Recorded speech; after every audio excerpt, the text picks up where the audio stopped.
प्रदेश की एक बड़ी खबर आपको बताएं। मुख्यमंत्री डॉक्टर मोहन यादव ने प्रदेश में एक बड़ा ऐलान किया है। स्कूल कॉलेज में अब राम और कृष्ण का पाठ पढ़ाया जाएगा। बड़ी खबर, बच्चे अब राम और कृष्ण की राह पर जाएंगे। भगवान राम और कृष्ण किन किन स्थानों पर गए, मध्य प्रदेश में उनके प्रत्येक स्थान को चिन्हित किया गया है। उन्हें तीर्थ स्थल बनाने का सरकार ने फैसला लिया है और हमारे घोषणा पत्र में भी हम इस पर काम कर रहे हैं, ये कहना है प्रदेश के मुखिया का।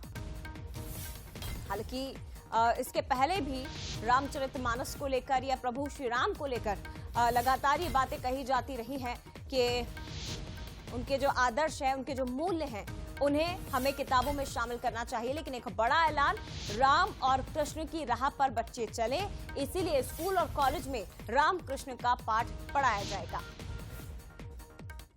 बड़ा प्रोजेक्ट है। मध्य प्रदेश सरकार ने श्री राम पद गमन, श्री कृष्ण पद गमन दोनों बड़े प्रोजेक्ट हाथ में लिए हैं और इन पद गमन के आधार पर मध्य प्रदेश में भगवान राम किन किन स्थान पे गए हैं, उन प्रत्येक स्थान पर जाकर के उन स्थानों को चिन्हित करके उनको तीर्थ के रूप में विकसित करने का सरकार ने पहली बार में गठन के साथ ही निर्णय किया था।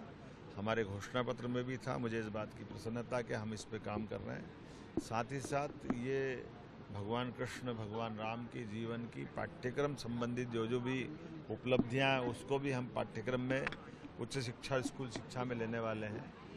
कई सारे निर्णय आज दिन भर अलग अलग सरकार की व्यवस्थाओं पे, क्योंकि चुनाव की एक बड़ी इकाई पूरी हुई है, तो स्वाभाविक रूप से हम सबका दायित्व बनता है कि इसमें हम और आगे बढ़ें। और इसी पर ज्यादा बात करने के लिए सीधे भोपाल आपको लिए चलते हैं। हमारे साथ रंजना दुबे इस वक्त मेरी सहयोगी लाइव जुड़ गए हैं। रंजना, कैसे देखा जाए मुख्यमंत्री के इस फैसले को, क्योंकि पहले भी हमने देखा है कि धर्म ग्रंथों को पाठ्यपुस्तक में शामिल किया जाना, चाहे हम रामचरितमानस की बात कर लें, उसे लेकर भी कई बार ये लगातार इसे लेकर बातचीत होती रही कि उन्हें पाठ्यपुस्तक में शामिल किया जाना चाहिए। बच्चे उन मूल्यों को समझे, उन्हें ग्रहण भी करें, अपने जीवन में उसे आत्मसात करें। लेकिन अब भगवान राम और कृष्ण के पाठ पढ़ाए जाएंगे स्कूल कॉलेज में, कैसे देखा जाए इस बयान को और इस घोषणा को, और सरकार की तैयारी क्या है इसे लेकर रंजना ये भी बताइएगा।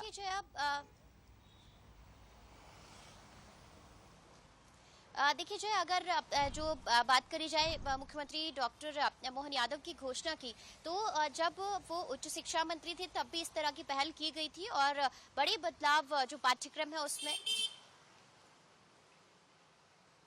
क्यों कट गया।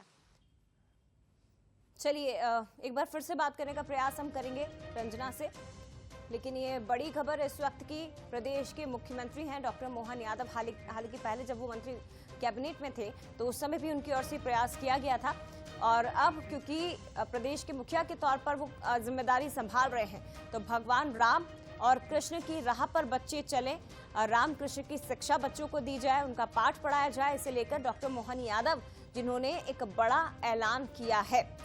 बच्चे अब राम और कृष्ण की राह पर जाएंगे। और ये भी उन्होंने कहा कि जहां जहां मध्य प्रदेश में प्रभु गए हैं, भगवान राम कृष्ण किन किन स्थानों पर रहे, जहां जहां वो गए, उन सभी को हम तीर्थ स्थल के रूप में विकसित करेंगे। रंजना हमारे साथ लगातार जुड़ी है। रंजना, अपनी बात पूरी करिए। चली जाए तो जब वो उच्च शिक्षा मंत्री थे तब भी कुछ इसी तरह से जो पाठ्यक्रम में शामिल करने को लेकर जो बातें हैं वो सामने आई थी, और ये कहा गया था कि रामचरितमानस और जो भगवान श्री कृष्ण का जो पाठ है वो अब बच्चे पढ़ते हुए नजर आएंगे। और अब इसको सिलेबस में शामिल करने को लेकर जो तैयारियां हैं वो कर ली गई हैं, क्योंकि अब जो मध्य प्रदेश में बड़ा बदलाव होगा जिसमें बच्चे अब भगवान राम और श्री कृष्ण की राह पर चलते हुए नजर आएंगे। और इसको लेकर अब पाठ्यक्रम में इससे जोड़ने को लेकर जो तैयारियां हैं वो भी की जा रही है। और इसके पीछे का मकसद यही है कि जो भारतीय संस्कृति है, परंपराएं हैं और भारतीयता के जो मूल्य हैं उनके बारे में जो छात्र छात्राएं वो सीख सके, जो कि अभी तक पाठ्यक्रम में शामिल नहीं किया गया था। हालांकि बीजेपी का जो घोषणा पत्र है उसमें भी इन बातों को लेकर जो घोषणा है वो भी की गई थी, लेकिन अब देखना यही होगा कि कब तक इनको पाठ्यक्रम में शामिल किया जाता है और कब से